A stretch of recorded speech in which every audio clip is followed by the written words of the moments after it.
Hola, buenos días. Vamos a comenzar con la siguiente mesa para ir puntuales en el tiempo y no ir acumulando retrasos. Empezamos con esta mesa de psicología de la música y psicología de la danza y os presento a todas las personas que integramos la mesa y un poco cómo la vamos a organizar.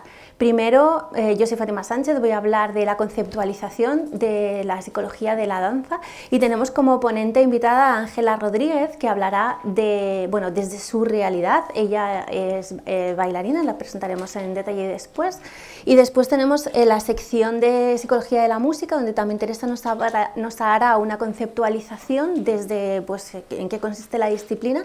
Igual también tenemos a Laia García y a Alejandra Villalobos, que después Teresa nos las va a presentar también con más detalle, que van a hablar desde su experiencia profesional.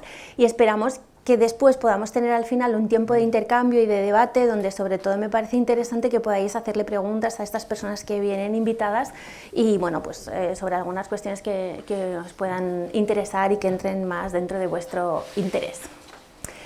Pues para conceptualizar la danza tenemos que tener en cuenta los distintos ámbitos en los que podemos encontrarla. Podemos tener desde un ámbito amateur o danza más profesional. Dentro del ámbito amateur pues tenemos formación dirigida a todas las edades, desde la iniciación a la danza, que se puede impartir como extraescolar dentro de los colegios o tal, o pues para el público más adulto, o pues dentro de la vejez también hay la danza o actividades relacionadas con la danza como forma de realizar actividad física moderada y promover también la salud y el bienestar. Sin embargo, nosotros trabajamos más dentro de un espectro de danza profesional. Nosotros, Ángela y yo, trabajamos dentro del Conservatorio Superior de Danza en Madrid y se imparten todas las especialidades de danza que tenéis colocadas ahí: danza clásica, flamenco, contemporánea. Ángela en concreto es docente dentro de esta especialidad y también danza española. Entonces, bueno, vamos a ver que aparentemente la parte como más visible de la danza pues sirve para la acumulación de una serie de destrezas dentro del plano físico, ¿no? Como tiene que ver con el control postural, el desarrollo del ritmo, de la musicalidad, todas cuestiones relacionadas con el trabajo dancístico. Pero las aportaciones que tiene la danza para personas que han hecho un aprendizaje dentro de la continuidad, ¿no? Dentro de esta disciplina no solamente se observan dentro del plano físico, sino que también dentro del plano psicológico existen innumerables beneficios. Tiene influencia en su desarrollo de la personalidad, inteligencia emocional, los que podemos mencionar muchísimos. Os dejo arriba la referencia por si os interesa profundizar en esto, pero sí que me parece interesante esa integración de la parte física con la parte psicológica que nosotros ponemos en realce, ponemos de relieve tantas veces, ¿no? Pues esta es una de las disciplinas que aporta beneficios en ambos ámbitos. Tenemos aquí diferentes frases que provienen de distintos profesionales del ámbito de la danza, para que nos hagamos un poco la idea de cómo es esa experiencia de la danza en primera persona para las personas que lo protagonizan, ¿no? Tengo aquí una frase de Maurice Béjart, después Ángela tendrá otras porque es referente, pero bueno, la danza es el lenguaje del alma, no es una técnica, es un impulso vital, es una forma de existir y al final, bueno, desde ahí es desde donde se entiende que tenga tanta implicación y tanto carácter transformador en la persona a tantos niveles. La psicología de la danza es una disciplina que va a estar a caballo entre esa psicología de las artes escénicas y también la psicología del deporte, y también tendría una tercera pata que tiene que ver con esa psicología clínica. No sé si entre los asistentes hay algunos psicólogos clínicos o varios psicólogos clínicos, pero muchas veces pues eso, la demanda está en conocer un poco el perfil de personas, porque luego en clínica vienen también con esta demanda. Entonces, bueno, sería un poco la integración de todas estas patas. De hecho, yo formo parte de este grupo, pero también formo parte del grupo de aquí del Colegio de Psicología de la Actividad Física y del Deporte, porque para mí tiene sentido que que la actividad se nutra de los dos lugares, ¿no? Y justamente hay personas también dentro del ámbito que se han planteado esta dicotomía. ¿Un bailarín es un deportista? Pues obviamente no, porque la danza no es un deporte, porque no está conceptualizada como deporte, porque no están establecidas competiciones y tal. Pero la exigencia física y psicológica a la que está sometido un bailarín profesional es la misma a la que está sometido un atleta de alto rendimiento, un deportista de élite. Entonces, en psicología siempre decimos que las etiquetas no son importantes hasta cierto punto, pero en este sentido nos aporta mucho podernos nutrir de toda esa trayectoria, de todas esas investigaciones y de todos esos avances que ya se han realizado dentro de la actividad física y el deporte y que muchas veces van a requerir una adaptación, obviamente, no se pueden importar tal cual, pero pues no es, como yo digo, inventar la rueda desde el inicio, sino que ya hay un bagaje y ya hay una disciplina marco desde donde nos podemos inspirar. Hay un autor que se llama Wyon, que trabaja sobre entrenamiento, periodización, que es mi tema, pero que no he venido hoy a hablar de esto aquí, que me parece que lo resuelve de manera muy ilustrativa, ¿no? Él dice, los bailarines son atletas artísticos, ¿no? Porque ya vamos a ver cómo pues, parte de sus demandas van a estar colocadas dentro del plano físico, pero también parte de las demandas van a estar colocadas dentro de ese plano artístico, estético, interpretativo. Si nos hacemos una caracterización de cómo están estructurados los estudios de danza, pues vemos que cada vez la tendencia es a un inicio más temprano, aunque los estudios reglados no van a comenzar hasta los 8 años, y después las enseñanzas profesionales de danza, y esto va a ser común, me imagino, no sé si lo vais a abordar, pero es común también con las enseñanzas de música, las enseñanzas profesionales comienzan a los 12 años, entonces esa profesionalización temprana que coincide con la adolescencia y que coincide con los estudios obligatorios, que hay que llevarlo todo a la vez en este momento, pues al final es una exigencia bastante importante. Nosotras trabajamos, impartimos clases en el grado superior de danza, que sería esta etapa final, y tenemos dos tipos de itinerarios, pedagogía y coreografía, pero este alumnado que nos llega al grado superior de danza mantiene unas características específicas precisamente pues, por cómo están configurados este tipo de estudios previos, por todo este bagaje que este alumnado ha ido experimentando hasta llegar aquí, ¿no? Hasta llegar a nosotros. Entonces, distintas publicaciones sí que van marcando una especie de perfil psicológico generalista, que le correspondería a estas personas, ¿no? Por un lado, distintos estudios destacan esa tendencia al perfeccionismo, que es un poco la forma de trabajar en algunas aulas de danza o en algunos lugares escénicos, que es repetición hasta alcanzar ese perfeccionismo. Al ser una dinámica de trabajo que se empieza a adquirir durante la adolescencia, es decir, mientras la persona está en desarrollo y mientras la persona está en formación, pues es muy fácil que al final esta característica que es del contexto se termina convirtiendo en una característica mía, en una característica de la persona. Igual ocurre con la sobreexigencia, que va muy de la mano del perfeccionismo. Si yo tengo que rendir al máximo, pues al final tengo que exigirme estar colocado siempre dentro de ese máximo. Y hay otra característica que destacan Hamilton y su grupo de trabajo, que se llaman overachievers, que quiere decir, no hay un término exacto en español para definir esto, pero tiene que ver con la capacidad de hacer muchas cosas a la vez, querer estar haciendo todo el rato muchas cosas a la vez. Si volvemos otra vez a la pantalla anterior y a ese perfil que veíamos de cómo están estructurados los estudios, es que necesariamente siempre han estado haciendo muchas cosas a la vez, ¿no? Entonces al final es algo como que residual, ¿no? que están acostumbrados a funcionar así desde que son muy, muy chiquititos. Entonces tiene que ver con la cantidad de carga, de trabajo o incluso sobrecarga mental que están asumiendo en cada uno de los momentos. La tercera pata, que va muy vinculada con perfeccionismo sobre exigencia, es la necesidad de control. Para yo poder rendir a mi máximo y que todos mis resultados estén dentro de mi propio estándar de perfección, pues claro, tengo que tener absolutamente bajo control todas y cada una de esas cosas, que no se me escape ninguna, porque si no, no llego a cumplir ese estándar. Y por último, y también habría una notable baja autoestima si lo comparamos con población general, que bueno, podría tener que ver también con cómo se utiliza el feedback y también algunas otras cuestiones vinculadas.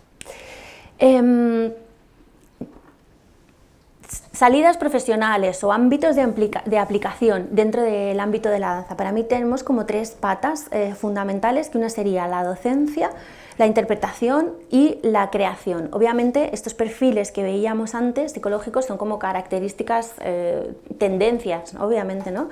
Porque luego después dentro del aula nosotros sabemos que tenemos que ir a buscar esas diferencias individuales.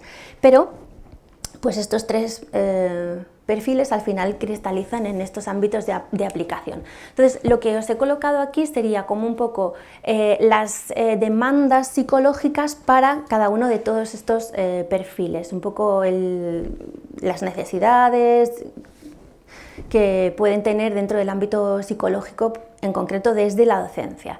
Pues hay mucho interés y mucha preocupación por todo lo que tiene que ver con la motivación. De hecho, Ángela va a incidir en su presentación sobre este ámbito, o incluso sobre la gestión de problemas de conducta dentro del aula, ¿no? Habrá gente dentro de un sistema profesional que ha decidido que quiere estar ahí, y habrá gente dentro de un sistema amateur pues que esté un poco llevado por su contexto, ¿no? O porque tienes que hacer una actividad dentro de este horario por la gestión de la familia, o porque yo he querido bailar toda mi vida y como yo no pude, estoy proyectando mi expectativa y todas esas cuestiones, pero no ha sido una decisión individual, ¿no? Entonces, bueno, no sé cómo voy, ¿me avisas? Vale. Bueno, un poco y toda esa individualización de los aprendizajes, ¿no? Lo que decíamos, tenemos un grupo, un perfil, pero después pues necesitamos llegar a cada persona que tengo en el aula a nivel individual. ¿Cómo gestiono esos niveles de carga de trabajo dentro del aula que innegablemente casi siempre van a llegar a la fatiga? ¿Cómo genero recuperación de esos niveles de fatiga para que en las siguientes sesiones de trabajo los organismos ya se hayan podido recuperar y no estén sobrecargando las distintas estructuras que a largo plazo podrían llegar a caer en un cuadro de sobreentrenamiento y del que es muy complicado salir, ¿no? Entonces, bueno, este sería un poco las necesidades psicológicas dentro de un plano docente. Y sin embargo, dentro del plan interpretativo sí que es importante señalar también que estos tres planos de actuación no son planos estancos. El docente muchas veces es intérprete, el intérprete muchas veces va a ser también coreógrafo, el docente coreografía para generar una función, final de curso, lo que sea, para su propio grupo. Entonces, al final, no son tanto lugares estancos, sino roles, ¿no?, que yo puedo desempeñar en un lugar o en otro. A nivel interpretativo, pues la demanda está más vinculada con todo lo que tiene que ver con miedo escénico, este desgaste emocional que se colocaba antes, relacionado con el tipo de papel que me toca interpretar. Ha salido antes en la primera mesa, cuando se hablaba del suicidio, ¿no? Cuando los actores tienen que interpretar estos papeles, al final supone un desgaste. Pues cuando los bailarines tienen que interpretar cualquier tipo de papel que sea exigente dentro del plano emocional, eso al final también llega a generar un desgaste. O a lo mejor un papel que no suponga desgaste emocional, pero que esté muy alejado de su lugar emocional en ese momento. ¿Cómo gestiono el error para que no desmonte todo el trabajo posterior, sino cómo puedo focalizar en el aquí y en el ahora y no quedarme anclado en el error que cometí hace 3 segundos porque me está sacando del foco y estoy aumentando la probabilidad de seguir cometiendo errores de ahí en adelante? Todo tipo de lesiones, con la frustración que genera cuando me han quitado pues eso, la posibilidad de seguir desarrollando mi trabajo y la posibilidad de seguir estando encima del escenario. Si volvemos otra vez hacia atrás, ¿os acordáis las frases estas que colocábamos al inicio que decían: la danza es mi vida, la danza es mi lenguaje? Claro, en el momento en el que yo estoy lesionado y ya no puedo hacer danza, me has quitado mi vida y me has quitado mi lenguaje. Entonces ahí es una sensación de pérdida bastante grande y se sufre mucho, depende de la lesión, se sufre mucho a veces a nivel físico, pero también a nivel psicológico. Y también cuando por distintas razones, aunque sea elegido, también pues es el momento de bajarse ya del escenario, ¿no? Y de cerrar también esa etapa, y cómo reorganizo mi vida y tengo pues a lo mejor que reconfigurar y dedicarme a otra cosa dentro también de la danza, pero ese suele ser un momento también delicado que requiere acompañamiento, y más cuando ni siquiera es elegido, cuando a lo mejor pues es a partir de una lesión de la que a lo mejor ya no tengo una buena recuperación. Eso implica que ya nunca voy a poder estar encima de un escenario. Entonces, ese también es un momento en el que los bailarines, intérpretes van a necesitar que les ayudemos a gestionar ahí. Y por último, dentro del ámbito de la coreografía, pues todo lo que tiene que ver con bloqueo, autoconfianza, el coreógrafo tiene que convertirse en un líder de la compañía, del grupo con el que esté trabajando en este momento, saber colocar a cada persona en el lugar en el que pueda hacer un mejor desempeño, en el que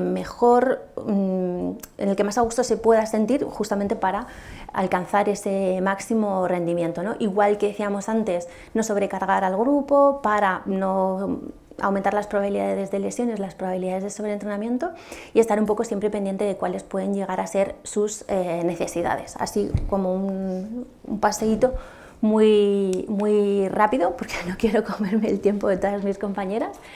Y ahora os dejo con Ángela, que es catedrática de danza contemporánea allí en el conservatorio, compañera de trabajo, pero además de ser docente dentro de este centro, pues veis que tiene formación en lugares pues también de renombre, y hace colaboraciones también profesionales en muchos lugares, bueno, pues porque tiene un perfil también muy amplio y muy interesante. Os dejo con ella y ella os cuenta más. Buenos días. Vale. Muchísimas gracias, Fátima, por invitarme. No sabéis la impresión que me da hablar delante de todos vosotros, porque mi forma de comunicarme es el cuerpo, y ahí es donde yo me siento plenamente cómoda. Incluso os puedo decir que seguramente para explicaros algo me voy a tener que levantar y moverme algo, poquito, no os creáis, poquito, ¿vale? Para poder comunicaros de lo que quiero hablar, un poquito que hemos hablado Fátima y yo. Hay dos frases que para mí son claves para lo que os quiero contar. Es un cuerpo afinado, una mente en silencio y las emociones a flor de piel. Y la segunda es, para mí, ponerme en movimiento es empezar a meditar. Las dos son frases de Maurice Béjart, un gran bailarín y coreógrafo francés. Bueno, aquí está para mí resumido un poquito todas mis inquietudes, ¿no?, que he desarrollado a lo largo de mi carrera. Hay palabras clave: movimiento, meditar, mente en silencio. Como bien ha dicho Fátima, cuando nosotros empezamos somos muy jóvenes y compartimos estudiar danza con los estudios, normales. En mi caso, yo soy baby boom, así que EGB, ¿vale? Y yo notaba una profunda diferencia. Cuando yo estaba en el aula estudiando con EGB, la verdad es que no entendía nada de lo que me estaban diciendo. Es decir, no conectaba. Había era un lenguaje que yo no asimilaba y me costaba un esfuerzo terrible. Mi mente hacía un esfuerzo terrible por intentar concentrarme en lo que en ese aula estaba pasando. Sin embargo, en el aula de danza todo era fluidez. Entendía perfectamente lo que estaba pasando ahí. Incluso mis preguntas eran inteligentes. Eso era increíble para mí. ¿Vale? Con el tiempo me diagnosticaron dislexia, así que imaginaros, ¿vale?, lo que era para mí el mundo de los estudios, ¿vale? Gracias a Dios tenía este otro mundo que me ha ayudado, ¿vale?, inmensamente en mi vida. Por lo tanto, yo distinguía dos mentes. ¿Vale? En mi cabeza había dos mentes. Os lo voy a explicar con la mayor naturalidad posible. Y voy a intentar no ser técnica, porque eso me puede dar una vergüenza terrible. A lo mejor utilizo palabras que no son excesivamente técnicas, pero allá voy. En mi cabeza había dos mentes. Una mente que no comprendía y que estaba frustrada, y una mente que fluía.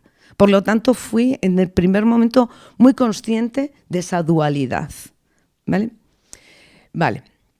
Eso es importante en mi vida, porque eso ha marcado mi búsqueda importante como docente. Primero me gustaría explicar cómo funciona la mente de un bailarín. Me ha llevado, es decir, he estado mucho tiempo observando la mía, hablando con mis compañeros y como docente he intentado verbalizarlo. A los bailarines nos cuesta verbalizar lo que sentimos porque es difícil manifestarlo, ¿vale? Es fácil manifestarlo, es difícil contarlo, ¿vale?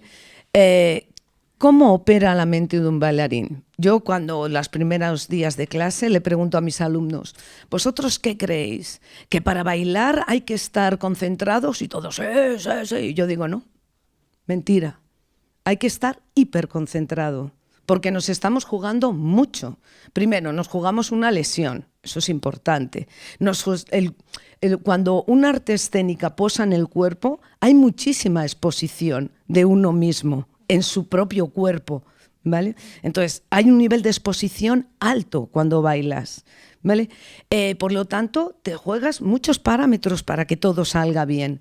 Y no solo eso, sino que la danza vive de la música. Nosotros necesitamos la música y necesitamos posar nuestro movimiento dentro de la música. Por lo tanto, estamos en un interno-externo continuo.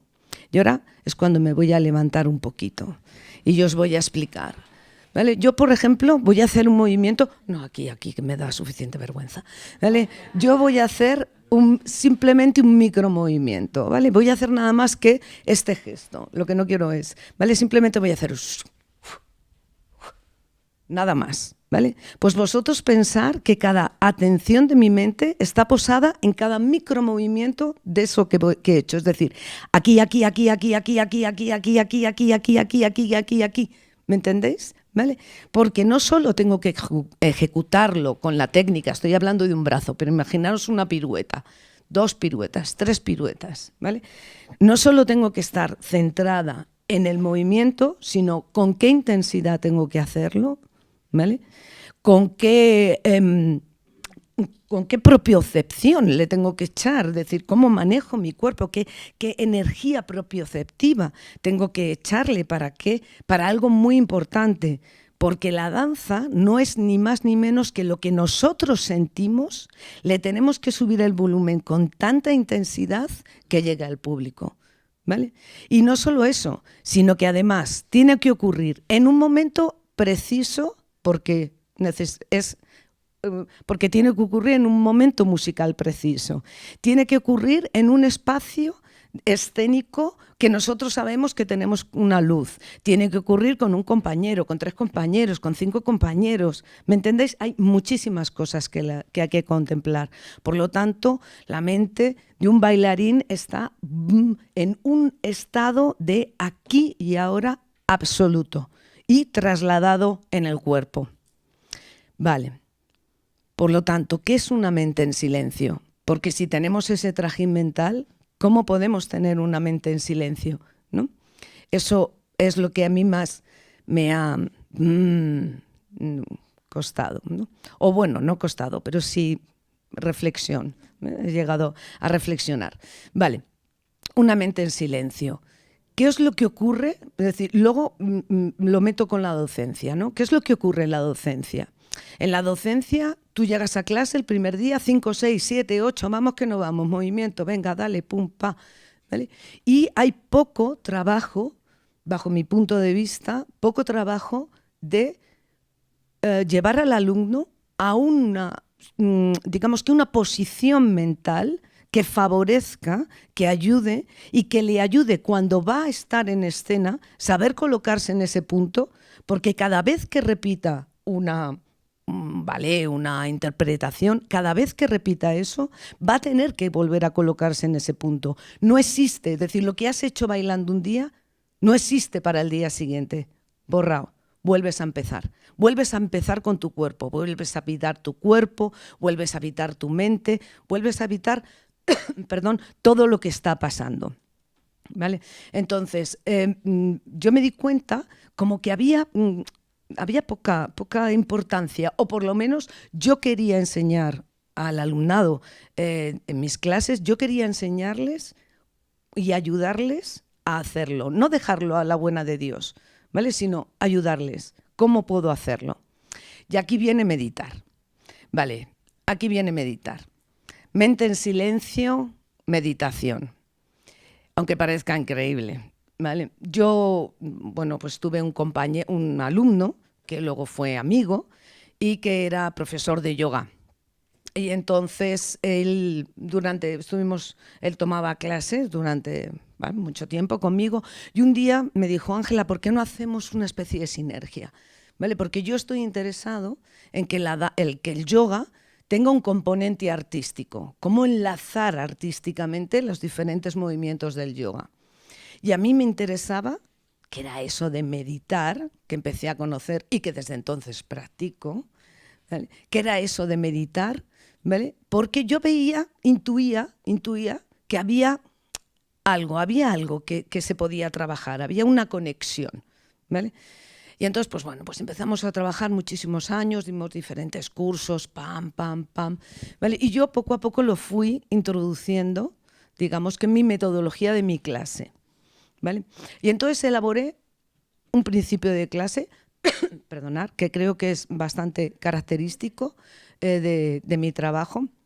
Lo elaboré y entonces pensé, ¿dónde lo elaboro? Bueno, pues lógicamente lo voy a elaborar en la parte inicial de la clase, lo que nosotros llamamos el calentamiento, ¿vale? Que no solo sea un calentamiento físico, sino que sea un calentamiento y un estar mental, mente en silencio, ¿vale? Para que el resto de la clase puedan sacar su mayor potencial, ¿vale? Vale, ¿cómo lo elaboro? Lo explico así, ¿vale? Porque es más vivenciado. Si se vivencia, se ve muy claramente, ¿vale? Como podéis ver, me entusiasma, ¿eh? Vale, ¿qué es lo que hago? Bueno, yo lo primero que hago, y tiene una cierta relación con la meditación, un poco hecho aposta, ¿vale? Yo lo primero que hago es, la primera fase de la clase, el alumno no está delante del espejo. Danza y espejo, eso es otro mundo, eso es otra cosa a tratar, ¿eh? Danza y espejo, bufa, ¿vale? Es muy importante verte todo el rato reflejado ahí delante, mañana, tarde y noche, sobre todas las posiciones humanas, ¿vale? Es decir, las posiciones duras. Bueno, les obvio el espejo, ¿vale? Y les distribuyo, por supuesto, ellos ya saben hacerlo, nos colocamos en el espacio y bajo un poco la luz. Incluso si puedo elegir entre luces cálidas y luces frías, me voy a las cálidas y lo bajo un poquito. Para mí es como la simbología de cierro los ojos, me voy hacia adentro, me tengo que meter muy dentro. Ay, perdonad, en todo este viaje. Primera conexión. Segunda, les hago un chequeo corporal, ¿vale? Coloco su cuerpo. Incluso tengo una frase que ellos no se dan cuenta, pero es como un anclaje. Yo digo, pies en paralelo, no más ancho de cadera, parte externa del pie. Y hacen todos. ¿Mm? Llamo a su respiración. Coloco su respiración, no alta, media lateral, utilizando sobre todo la espalda, y baja. Y hacemos 3 respiraciones. 3 respiraciones. ¿Vale? Y a partir de ahí introduzco una serie de frases cortas que no molesten a la memoria, ¿vale? Pero que sí estén, digamos, como si fueran muy continuos, ¿me entendéis? Que no tengan casi parada, que estén llevadas una detrás de la otra, ¿vale? Que por supuesto calienten su cuerpo, y utilizo la música, el ritmo de la música, de una forma determinante. Si yo os pongo un ejemplo, ahora que estamos aquí, ¿vale? Que nos hemos ido hasta este punto, si yo empiezo a contar así, 1, 2, 3, 4, pum, ya os he sacado. Os he sacado automáticamente, os he sacado, ¿vale? Por lo tanto, no utilizo ni esa voz ni ese ritmo, utilizo un ritmo mucho más lento. Pum, pum, pum. Y a mis músicos acompañantes, yo trabajo con un percusionista y con un pianista, ¿vale? Les llevo, ¿vale? Ellos ya me conocen, trabajamos sobre ese ritmo tranquilo. Es casi como si fuera el ritmo de un corazón lento, corazón pausado, ¿vale? Y pido una música pues un poco cíclica, ¿vale? Muy introspectiva, que no tenga picos ni hacia arriba ni hacia abajo, que deje viajar tranquilamente a la mente, ¿vale? Y entonces digamos que con eso lo que consigo es que el movimiento se convierta casi en un mantra. Yo que después en mi vida he ido a sitios de meditación, me fascina verlos ahí, no. Yo simplemente eso lo observaría, bueno, yo haría una coreografía. ¿Vale? Pero eso ya me es muy, muy fascinante verles ahí, ¿no? Entonces, llevarles, ¿vale? A través del movimiento, porque hay que pensar que es movimiento, llevarles hasta ahí. ¿Vale? Por lo tanto, ya estoy recogiendo muchísimos aspectos que tiene la meditación. Y luego hay uno que descubrí que me fascina. Y me fascina porque surge efecto en todas, es decir, en niños, ámbito profesional, no profesional y adulto. Y es la narrativa. Es increíble cómo a través simplemente de la narrativa el cerebro lo entiende todo. Entonces utilizo una narrativa en la cual no solo o no por qué estoy describiendo el movimiento, ¿vale? Mirar, no sé si me estoy extendiendo mucho, hay 3 formas. Vale. Hay 3 formas, digamos, de narrar el movimiento. Uno viene de la escuela francesa, que es narrar tal cual el movimiento, lo que se hace, tombé, pas de bourrée, yo estoy diciendo lo que se hace físicamente. Luego hay una escuela anglosajona que se basa más en el número 1, 2, 3, es decir, qué movimiento hago, en qué frase. Y luego hay una escuela que tiene que ver, la llaman holandesa, pero tiene que ver más pues, bueno, con Centro Europa, que es la escuela de los sonidos. Me fascina. Yo ahí te lo estoy describiendo todo. Si yo utilizo las 3 cosas, la cantidad de información que le estoy dando a tu cuerpo, a tu mente, que traslade en tu cuerpo y que suba el volumen, ¿vale? Es muy impactante porque realmente, quieras o no quieras, va a surtir efecto. Entonces yo me convierto en el que lleva la meditación, el que te va guiando, en el que te va, ¿vale?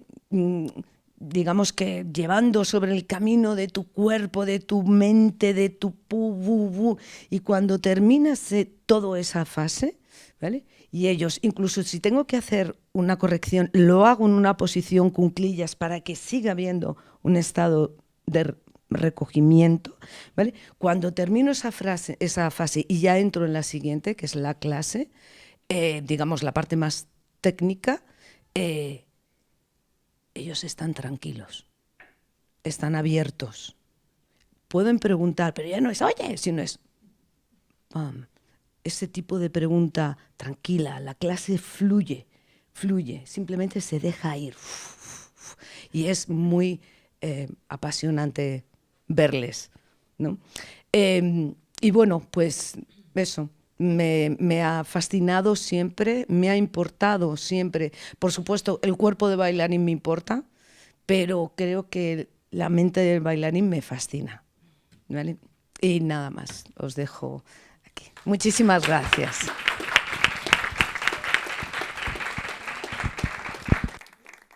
Bueno, muchas gracias, Ángela. La verdad es que creo que has creado... Sí. O sea, además es una...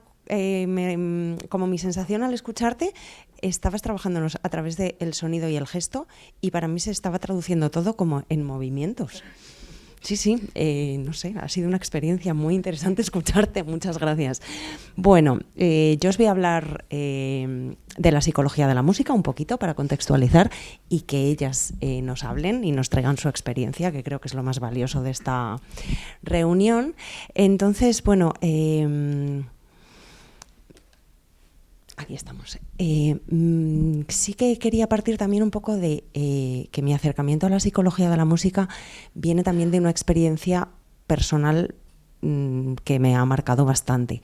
Yo de niña estudié música y danza y además tengo que confesar que siempre lo digo, yo no quería ser músico, yo quería ser bailarina. Sí. Y para mí, bueno, después la experiencia corporal en la música ha tenido mucho peso. Por eso lo que me estabas hablando no se me estaba moviendo, realmente me estaba resonando. Entonces yo estudié danza y música de pequeña, pero a diferencia de lo que comentabas, que tu lenguaje natural era la danza y era el movimiento, bueno, pues yo sí era como más buena estudiante y a mí me costaba entender el mundo de la música, tengo que decir. La danza no me la cuestionaba tanto, porque para mí era pues una tarde o muchas tardes a la semana donde tenía un entorno de libertad para que mi cuerpo se dejara llevar, pero en mi aspecto musical a lo mejor sí me he juzgado a mí misma mucho más. Entonces esto es importante porque según yo voy creciendo, pues en la adolescencia, que es esa etapa tan horrible, dejo los estudios de música y además le pido a mi madre que me saque de la música porque yo quiero ser una niña normal en relación a mi contexto de un pueblo de la Sierra de Guadarrama. Después, yo sigo estudiando y tal, y estudio psicología. Y terminando la carrera de psicología, retomo la música, vuelvo a una escuela de música, porque ya había comenzado formándome en un conservatorio, y además un conservatorio bastante exigente. Bueno, todos lo son, pero bueno, digamos que este conservatorio tiene unas peculiaridades que he conocido después. Y terminando psicología, vuelvo a tocar. Y vuelvo a tocar en una escuela, vuelvo a experimentar cosas y ahora sí sé ponerles nombre. Ahora como que este lenguaje de la música me resulta más natural, más comprensible y me siento capaz, sobre todo. Y pues termino mi carrera de psicología y vuelvo al Conservatorio Superior de Música y entonces termino la carrera de música a los 36 años, que es algo bastante peculiar porque en la música, si no eres un niño pequeño talento, no hay mucho que hacer. Entonces, yo no era una niña pequeña talento, tampoco toco en grandes orquestas, pero he tenido esa experiencia. Entonces, por eso os cuento esto, porque para mí es cuando pienso en música, pienso en psicología, y cuando pienso en psicología con frecuencia mis ejemplos vienen de la música. Entonces por eso contextualizar un poco de dónde parte este interés mío. Vale, saliendo de mí y yendo un poco más a la disciplina, la psicología de la música en general, cuando yo coincido con psicólogos, no es un ámbito que se estudie. Poco a poco van cambiando las cosas, pero en las facultades de psicología no conozco ninguna que tenga asignaturas de psicología de la música, sí en magisterio, por ejemplo.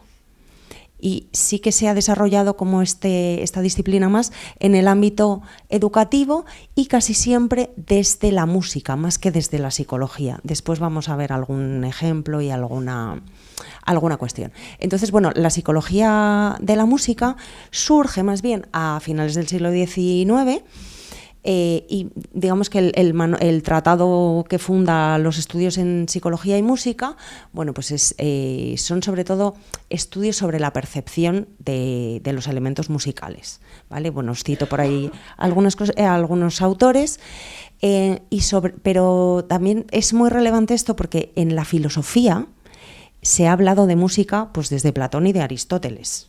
Sin embargo, no se ha tratado hasta recientemente y todavía no es una disciplina consolidada, como os digo, en el mundo de la psicología.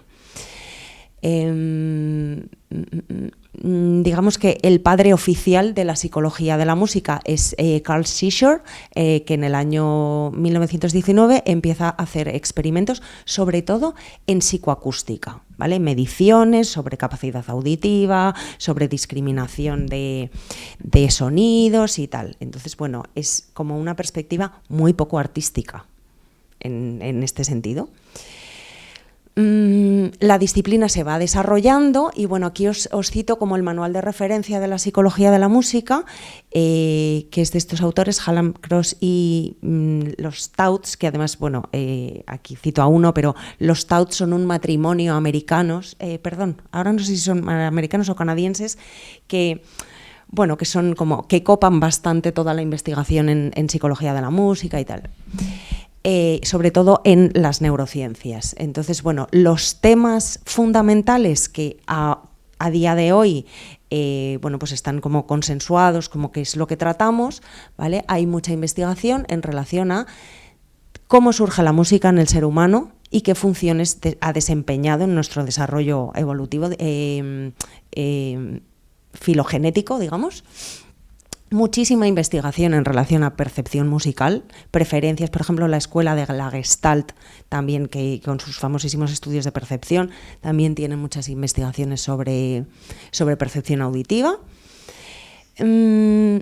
Poco a poco se van estudiando, también se empieza a desarrollar la investigación más en relación con la mente, las emociones, una perspectiva más relacionada desde mi punto de vista con la espiritualidad posiblemente, ¿vale? Algo como que trasciende a la ciencia, trasciende a la técnica, es algo más allá. Hay creciente investigación neurocientífica sobre la música, además, bueno, las neurociencias están a tope en todos los ámbitos, en música también, y además es una aportación que de cara al mundo científico, digamos, como que permite o justifica o respalda esto de estudiar científicamente un arte, ¿no? Entonces, bueno, por eso estas corrientes pues a lo mejor dan como más apoyo, más peso científico al reconocimiento de la disciplina. Por supuesto, hay investigación en relación al desarrollo de las habilidades musicales en el niño, en las personas, y esto es muy interesante porque nos permite abordar la docencia de la música de otra manera. Incluso, vamos a ver más adelante, desmitificar muchas cosas que ocurren en las artes y en la música. No sé decir si en la música especialmente, mi impresión es que sí, pero no me puedo basar más que en mi experiencia y por eso vienen ellas también para aportar su experiencia.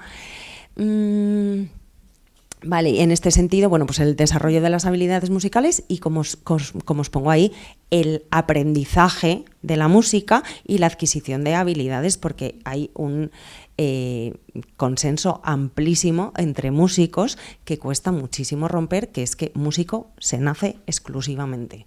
Y con bueno, pues esto diría en cualquier otra disciplina es impensable, pero en el año 2023 la comunidad educativa, incluso musical, bueno, tenemos muchísimos profesores con los que tenemos que discutir qué es lo que estamos haciendo, porque dicen, como si esto lo pudiéramos desarrollar, y pienso, ¿qué estamos haciendo en una escuela de música? Entonces, ¿qué sentido tiene la existencia de todo eso? Entonces, la música, no sé si la danza permanece relativamente al margen del desarrollo del conocimiento, que al final, bueno, es conocimiento y las artes también son conocimiento, ¿no? Entonces, bueno, creo que esto como que para mí pone muchos focos, o a mí me saltan muchas alarmas sobre cosas en las que no se ha avanzado en música porque está ahí pues mitificado, encapsulado. Los estudiantes de música se forman en los conservatorios de música generalmente solos, estudiando 8 horas diarias, solos en una habitación. O sea, yo creo que mi cuestionamiento sobre todo esto viene porque yo como psicóloga no me he formado de esa manera y de hecho habría sido un empobrecimiento brutal y no se puede ser psicóloga habiendo estado solo en una habitación durante toda tu formación. Entonces, por eso para mí esto es algo que pues con lo que me salta una alarma enorme, y ver que muchas veces hablando con compañeros la visión es completamente contraria, a mí me choca muchísimo porque en ningún ámbito de conocimiento, como os digo, existen estos mitos todavía. Entonces, bueno, es un poco el estado de la cuestión sobre la música. Bueno, por supuesto, se desarrollan estudios sobre interpretación, composición e improvisación, que vamos a ver más adelante en relación a los ámbitos de aplicación en la vida profesional.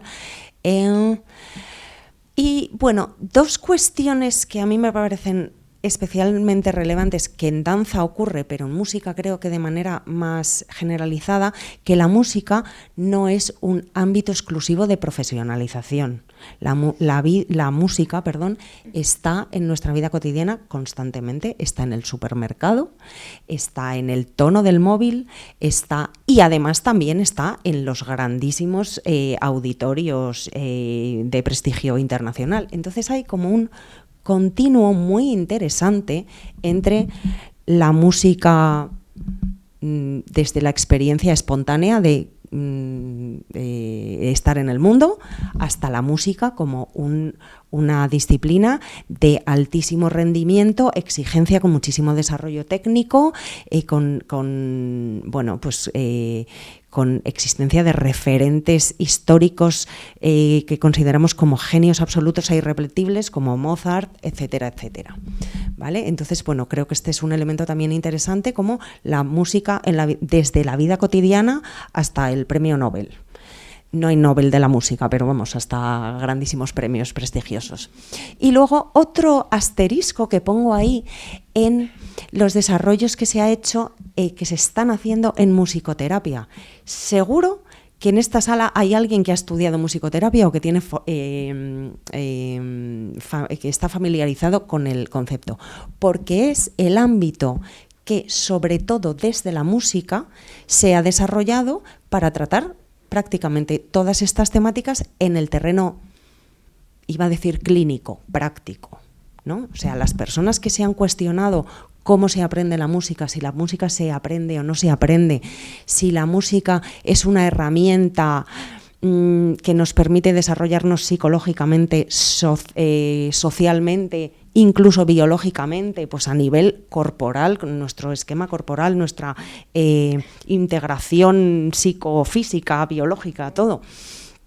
Y en la musicoterapia diría yo que es donde más se están desarrollando en la práctica habitual, en las escuelas de música, pues un profesor que tiene estas inquietudes enseguida estudia musicoterapia. Pero las personas de musicoterapia vienen del entorno de la música, no son psicólogos, no tienen esta formación. Entonces, bueno, pues me parece interesante detenernos aquí en esto, encender la luz, como esto está aquí, y como psicólogos y como músicos, bueno, vamos a construir, pero vamos a ver si tenemos las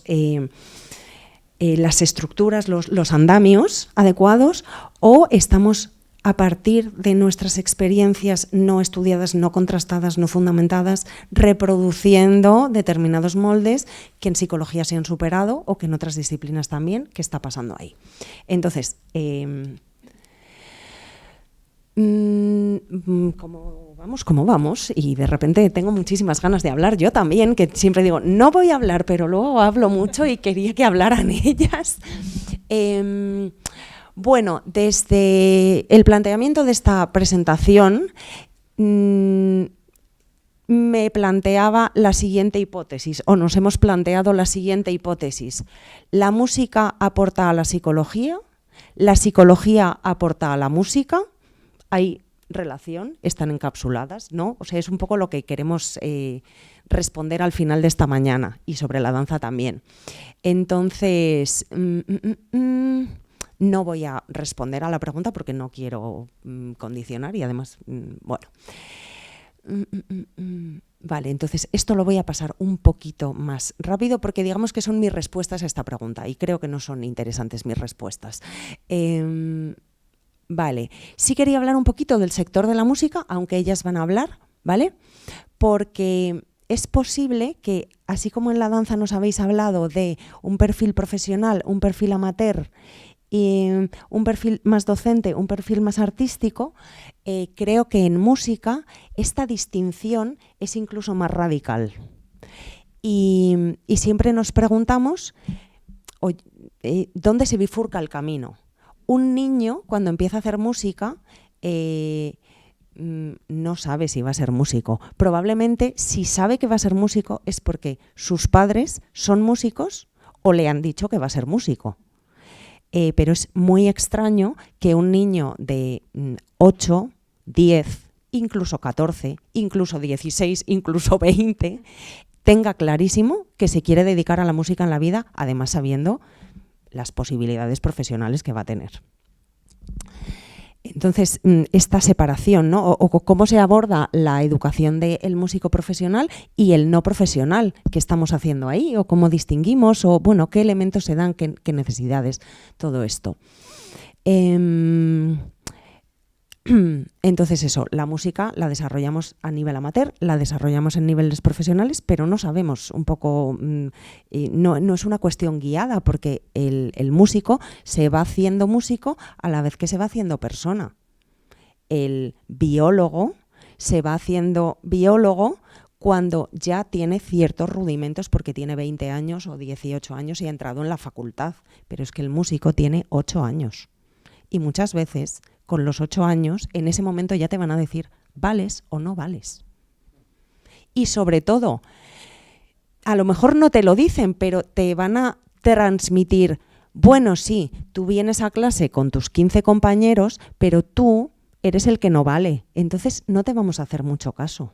Y además te lo vamos a decir. Y tu otro compañero que muestra cualidades, que muestra cualidades o tiene el entorno, no lo sé, va a recibir otro discurso y va a elaborar otra narrativa en cuanto a sus posibilidades. ¿Cómo este estado les va a llevar a un sitio u otro? Bueno, pues creo que desde la psicología tenemos ya bastante respuesta que dar.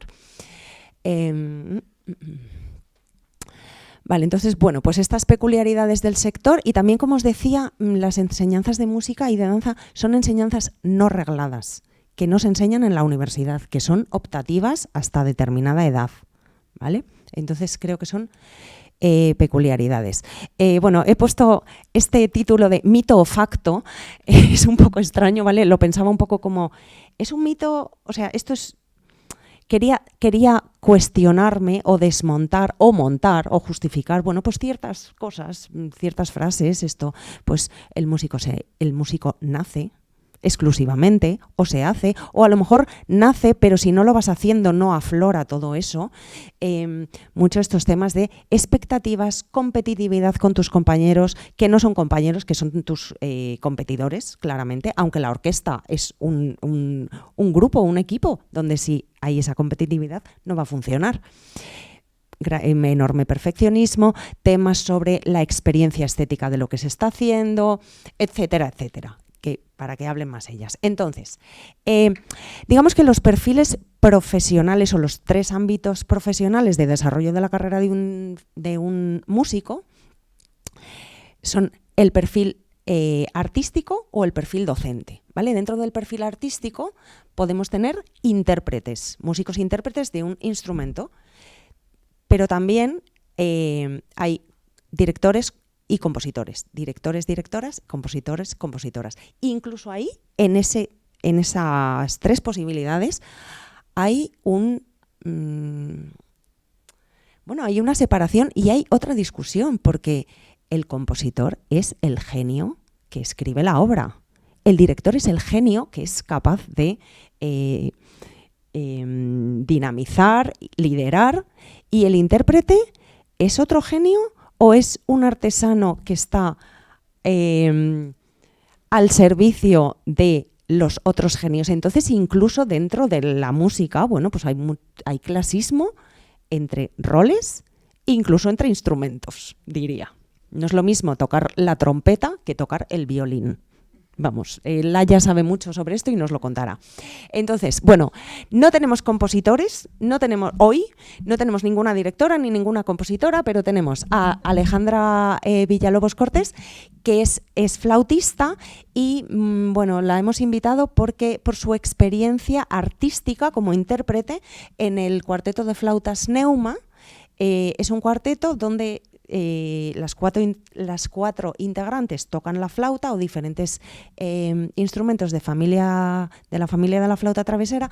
También hace docencia, pero bueno, está aquí hoy más para hablarnos de su experiencia artística y sobre todo de cómo su formación en la música después ha condicionado los trabajos artísticos que hace, los proyectos en los que estás ahora mismo inmersa, y además la composición de ese grupo, porque bueno, estas 4 músicas, flautistas, se han formado juntas en el conservatorio con un método de clases un poco particular que no es el generalizado en la música.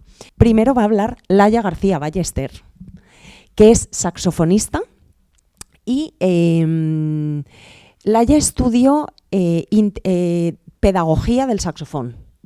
Entonces, siempre su interés fue encaminado a la docencia y tiene un interés docente, una vocación. Además, busca muchísimos recursos, tiene imaginación, tiene creatividad, tiene interés y para mí diría que su fuerza en esta motivación es que sabe que la música se puede enseñar, se puede aprender y se puede disfrutar no solo cuando estás tocando en el Carnegie Hall. Entonces, Laia es actualmente profesora de saxofón, lenguaje musical y dirige una banda de instrumentos de viento y percusión en la red de escuelas municipales del Ayuntamiento de Madrid. El Ayuntamiento de Madrid, meto aquí una cuñita, tiene una red de 16 escuelas en la ciudad de Madrid. 16 escuelas en las que se ofrece un plan de estudios muy completo. Es un sistema que está súper consolidado, la red tiene 20 años al menos y creo que tiene una labor muy interesante a nivel educación y desarrollo de la sociedad desde mi punto de vista. Y bueno, pues yo creo que es mi trabajo, yo dirijo una escuela en esa red y mi interés no es crear músicos profesionales de altísimo rendimiento, mi interés es que el alumnado y las familias empiecen a escuchar estas otras cosas y reciban estos otros mensajes. Bueno, buenos días. Yo ya he presentado un poquito, Teresa, lo que hago. Me gustaría empezar explicándoos un poquito el plan de estudios que llevamos en las escuelas municipales. Bueno, eso, os hablaré a lo largo de mi discurso, lo he dividido en 3 grandes bloques. Uno, el plan de estudios, que ahora detallaremos. A continuación hablaremos de las necesidades y problemáticas principales que encontramos en las aulas y luego las habilidades que creo que deberíamos desarrollar para ser mejores docentes desde el punto de vista psicológico, ¿no? El plan de estudios lo podemos dividir en 3 grandes asignaturas. La formación instrumental, pues que obviamente se trabaja pues cada niño elige su instrumento o le hacen elegirlo. El lenguaje musical, la iniciación musical y la formación básica y luego las agrupaciones. Y ahora detallaré un poquito cada uno de estos puntos. En la formación instrumental dividimos como 2 etapas, de primero a cuarto, en lo que dan 1 hora a la semana y pueden ser hasta 3 estudiantes. Esto es lo que diferencia un poco con las enseñanzas regladas del conservatorio, donde normalmente la asignatura de instrumento es de un individual, en la que hay un estudiante, luego tienen también otras asignaturas grupales, pero en concreto la formación instrumental suele ser individual. Y otra de las peculiaridades es que pueden compartir el aula pues niños desde 7, 8 años hasta 13 o hacemos otros grupos a partir de 14, porque bueno, las escuelas lo bueno que tienen es que están abiertas a toda la sociedad, incluso pues pueden venir adultos, que tenemos adultos más jóvenes y adultos más mayores. A partir de 14 años, pues que esto también creo que es muy importante y que aporta muchas cosas el hecho de que niños de 14, 15 años puedan estar con adultos y luego incluso en las agrupaciones, que luego hablaré de ellas, pues también comparten la clase niños de 12, 13 con adultos. Bueno, luego tenemos una segunda etapa de quinto y sexto en la que ya dan 30 minutos y la formación es individual. En cuanto al lenguaje musical, también dividimos estos 2 bloques. De primero a cuarto tienen 2 horas a la semana y de quinto a sexto pues 1 hora a la semana, en la que normalmente son unos 15 estudiantes, nunca más, a veces alguno menos, y los grupos pues suelen ser más heterogéneos, porque aunque intentamos que, o lo principal es que empiecen a los 7 o 8 años, pero pueden empezar un poquito más tarde y entonces compartir el aula con todos los niños que han empezado ese curso. Agrupaciones. Tenemos bastante variedad en las escuelas, lo que creo que para mí es una de las fortalezas de las escuelas, en las que intentamos formar a los alumnos para que luego formen parte de la agrupación.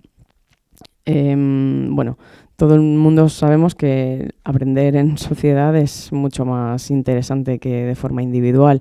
Entonces, este individualismo que habíamos comentado antes de los conservatorios o incluso del estudiar un instrumento, pues aquí se palía un poco con las agrupaciones.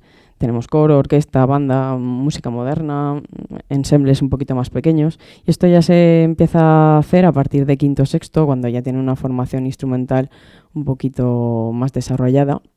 Bueno, suele ser 1 hora, depende del grupo, a veces es un poquito más, y lo mínimo serían 7 integrantes, pero luego las agrupaciones grandes como el coro, la orquesta o la banda pues pueden tener 15, 20 o 30 o los que se quieran inscribir.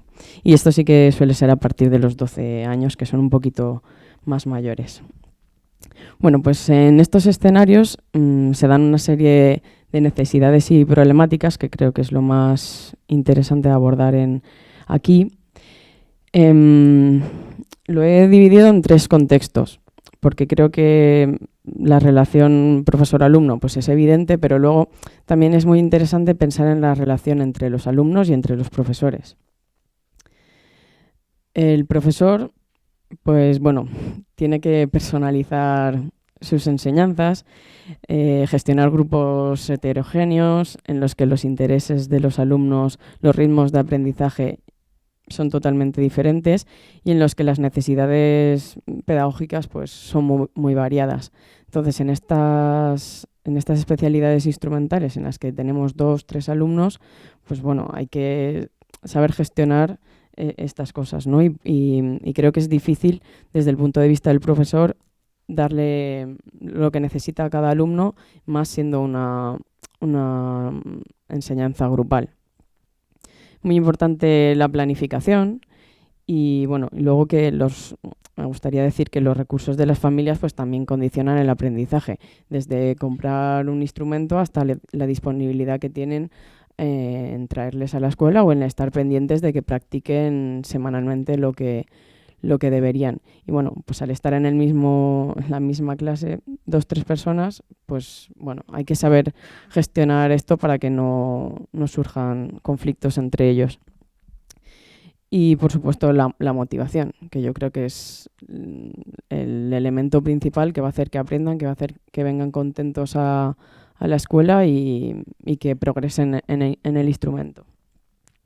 Luego hay unas características que creo que son un poquito más intrínsecas a los alumnos y que les ayudaríamos a mejorar pues, en la autonomía, en la autorregulación, el pensamiento crítico, que es muy importante tanto a la hora de escuchar a otros compañeros como de escucharse a sí mismo para mejorar, ¿no? Porque si creen que están tocando bien, pues no van a modificar lo que están haciendo.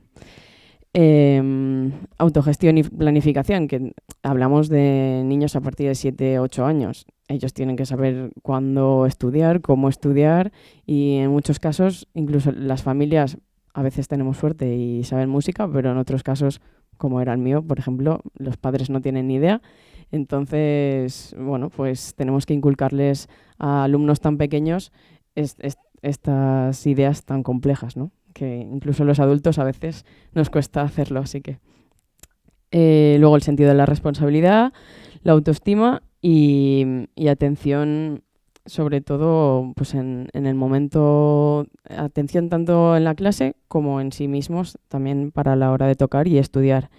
Y bueno, y luego pues gestionar y superar el miedo escénico, que creo que luego Alejandra lo abordará de una forma más profunda, pero ahí está, ¿no? Porque hacemos pequeñitas audiciones y Y bueno, a veces incluso en las primeras clases aflora el miedo escénico de no saber qué compañeros van a tener, ni cómo va a ser el profe, que de repente le sueltan en un ámbito que no es el suyo, con un instrumento en la mano y, bueno, impone, claro. Luego, entre profesores, pues el trabajo en equipo va a ser muy importante y la comunicación y los acuerdos y tomas de decisiones conjuntas, que bueno, no siempre es fácil porque ya sabéis que cada uno tenemos unos pensamientos, unas prioridades y unas ideas, ¿no? Y por último, entre el alumnado, pues también tiene que existir trabajo en equipo, porque muchas veces, aunque no sean las agrupaciones, pero trabajamos cosas, partituras conjuntas, o luego que la competitividad no sea una cosa negativa, sino intentar que sea una competitividad sana, en la que quieren ser mejores que el de al lado, pero no por el hecho de ser mejores, sino por mejorar ellos mismos, ¿no?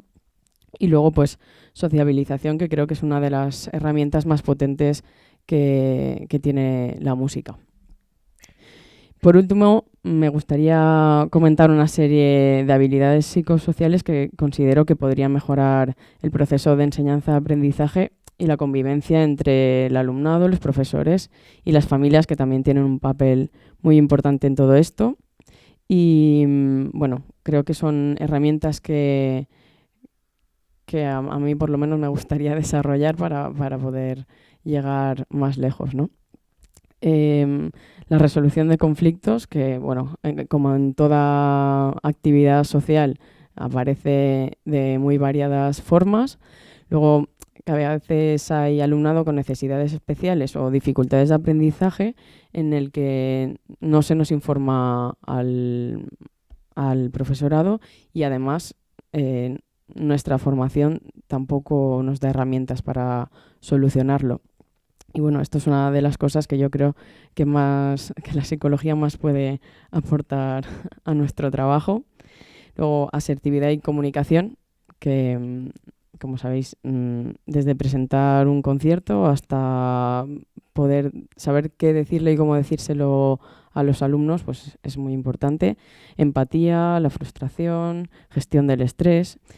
Y luego un poco la dualidad entre planificación e improvisación, porque hay que planificar y hay que proponerse metas a largo plazo, pero al mismo tiempo, pues obviamente como en cualquier enseñanza, los alumnos no siempre cumplen nuestras expectativas, entre comillas, o no llegan a los objetivos tan rápido como nos gustaría, o al revés, más rápido de lo que nos gustaría. Entonces, esta dualidad entre tener la capacidad de planificar, pero al mismo tiempo ser flexibles para improvisar nuevas soluciones, nuevos contenidos, nuevos objetivos.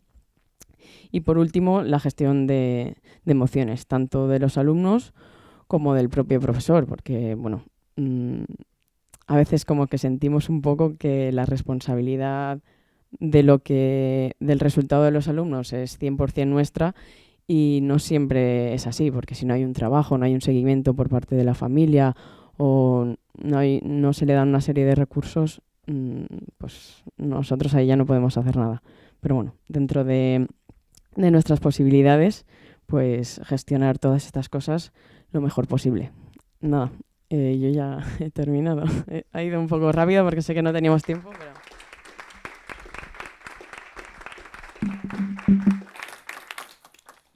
Buenos días.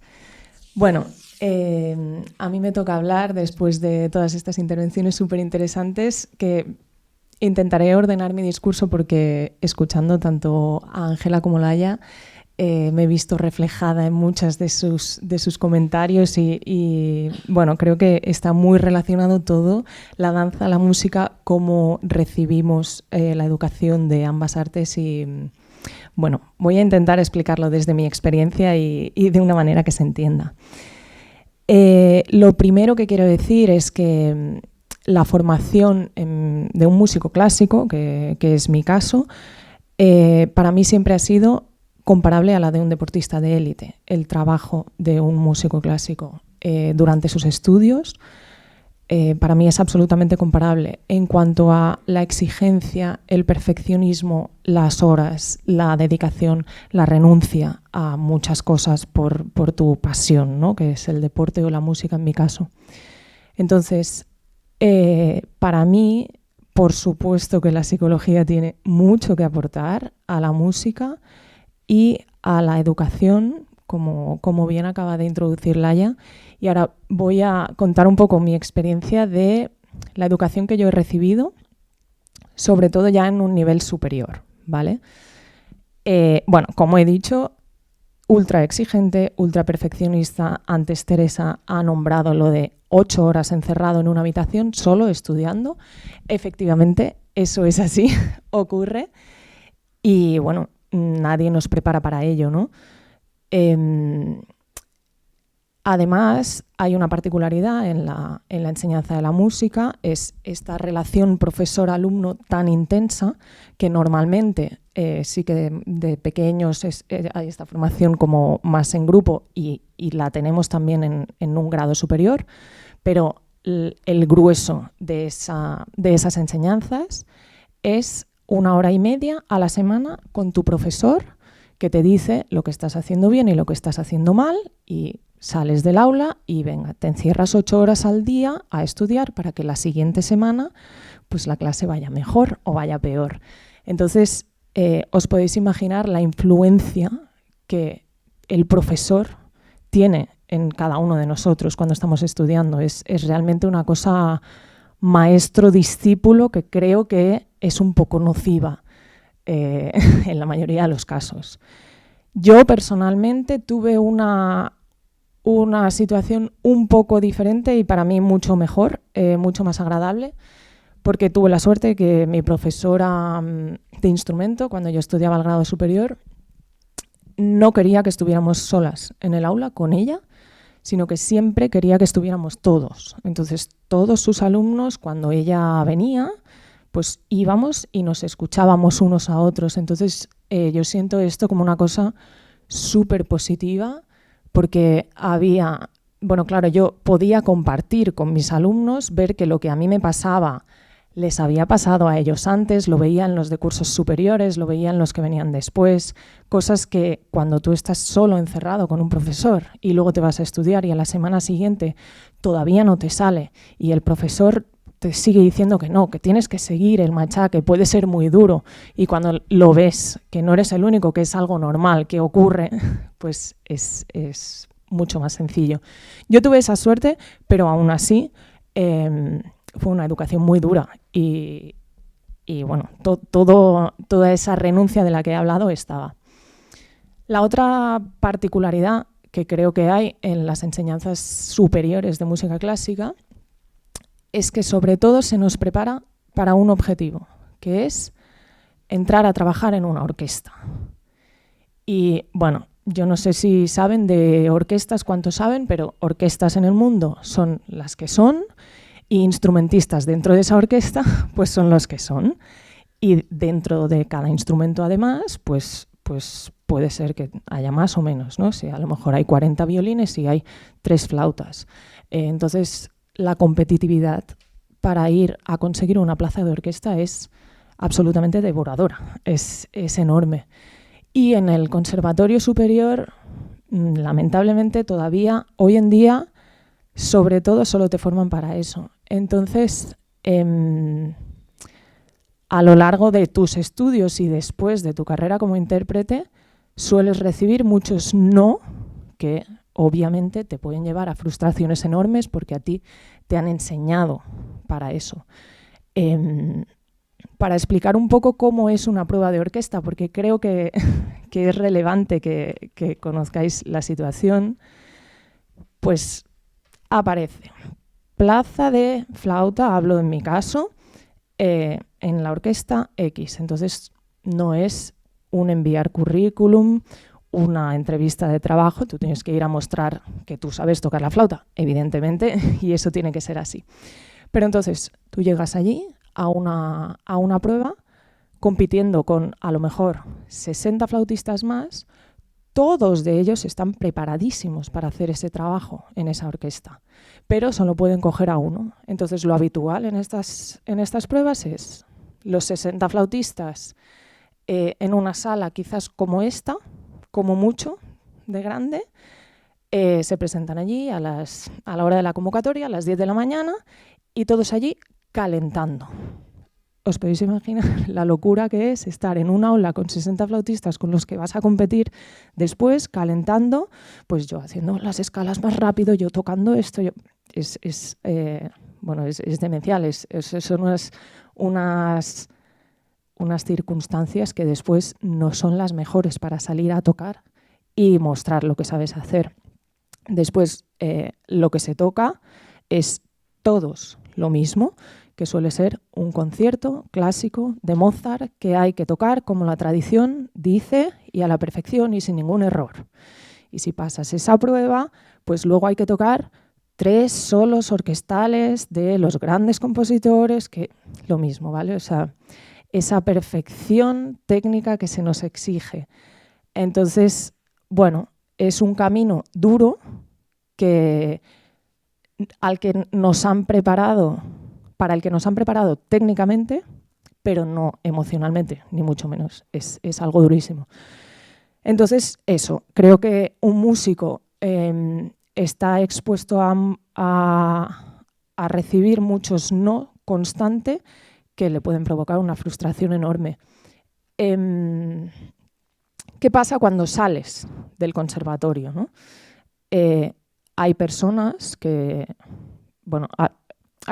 que tienen clarísimo ese objetivo y que quieren conseguir una plaza en una orquesta y se pasan años persiguiéndola. Yo conozco personas, músicos, que llevan 10, 12 años esperando a conseguir su plaza en una orquesta y trabajando pues, en otras pequeñas orquestas o así.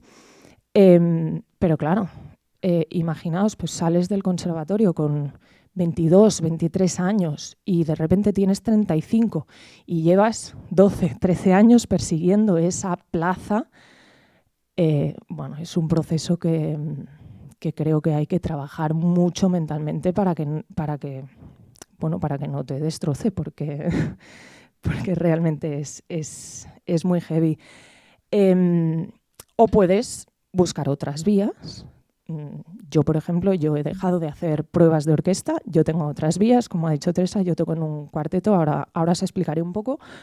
Pero bueno, hay ese punto de, vale, yo renuncio a conseguir esto para lo que me han preparado, a ver qué otros caminos hay.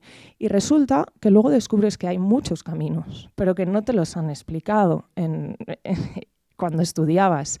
Y hay muchos caminos para los que estás igual de preparado, pero los tienes que descubrir tú desde cero. Yo formé con estas compañeras, formamos este cuarteto de flautas al acabar el grado superior y en un principio, de hecho estábamos todavía estudiando en el conservatorio cuando lo formamos y quisimos hacer la asignatura de música de cámara, que es música de pequeño formato, grupos pequeños, como cuarteto. Y la primera respuesta de la dirección del centro fue que no podíamos hacerlo como cuarteto porque un cuarteto de flautas no era una formación tradicional. Entonces, primero no, de nuevo, ¿no?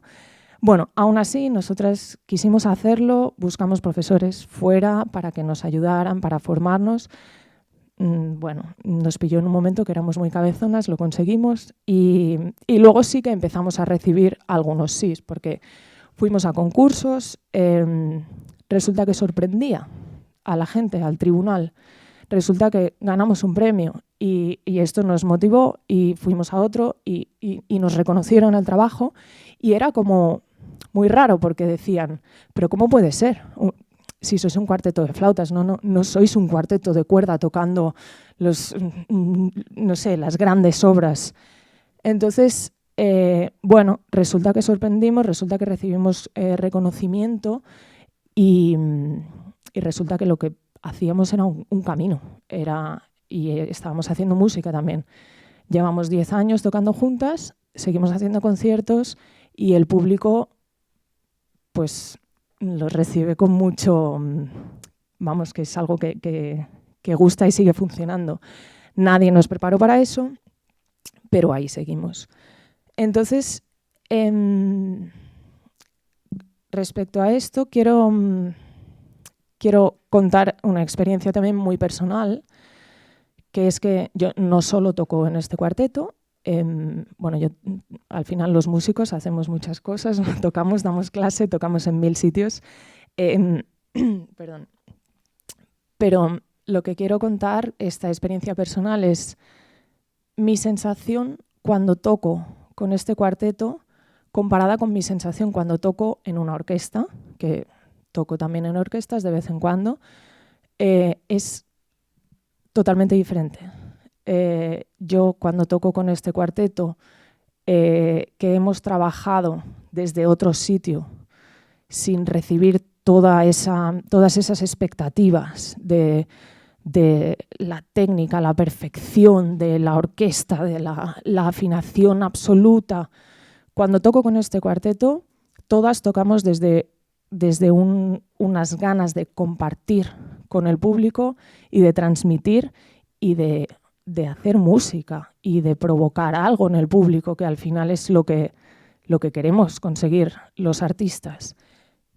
Y toco muy a gusto. Y sin embargo, cada vez que me llaman para tocar en una orquesta, yo estoy igual de preparada para hacer ese trabajo y soy la misma persona, afino igual de bien o de mal en un sitio o en otro, pero sin embargo, toco tensa cada vez que toco en una orquesta.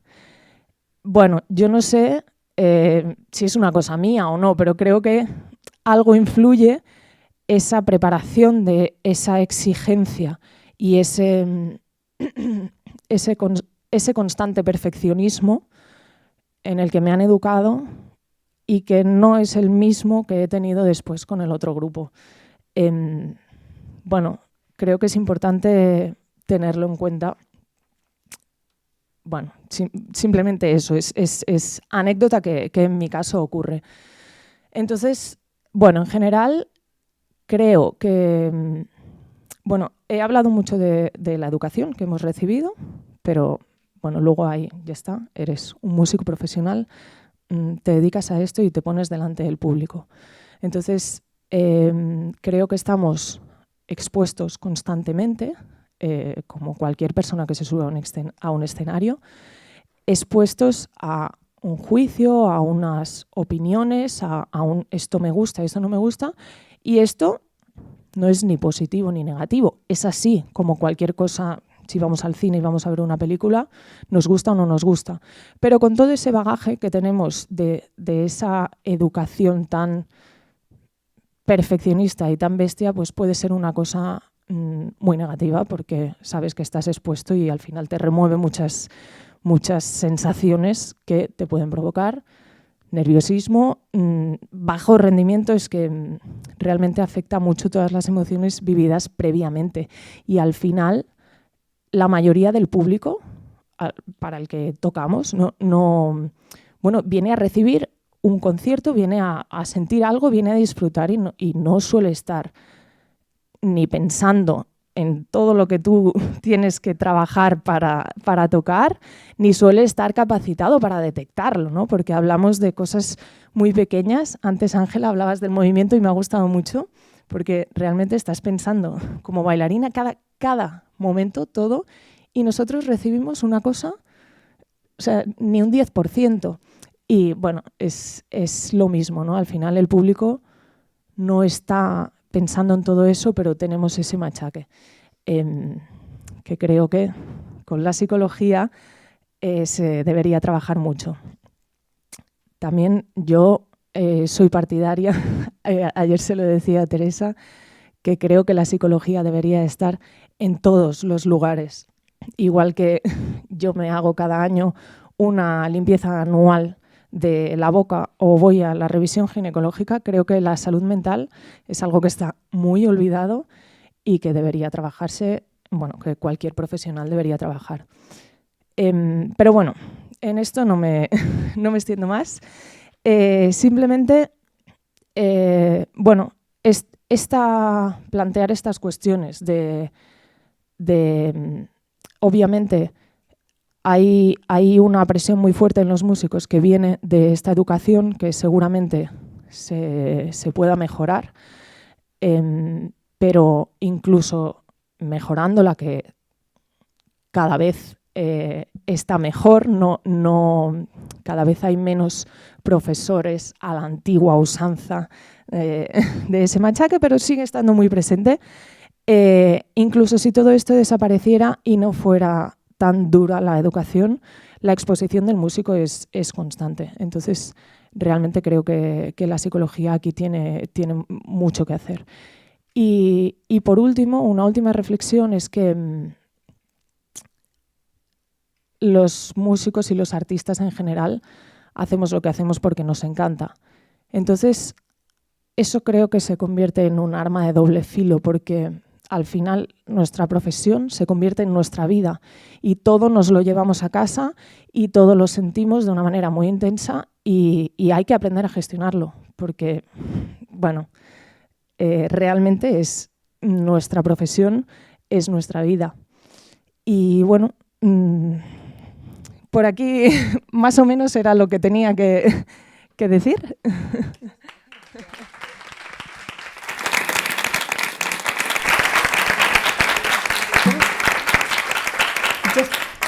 ¿Alguien quiere hacerles alguna pregunta muy breve o alguna intervención? Yo. Enhorabuena. Yo me Agustín, yo soy profesor en un conservatorio profesional de música aquí en Madrid, soy trompetista, no soy psicólogo. Soy profesor de trompeta en un conservatorio, concretamente en el Victoria de los Ángeles. Y bueno, también lo que más me puede unir a día de hoy es también que ejerzo la figura de coordinador de bienestar.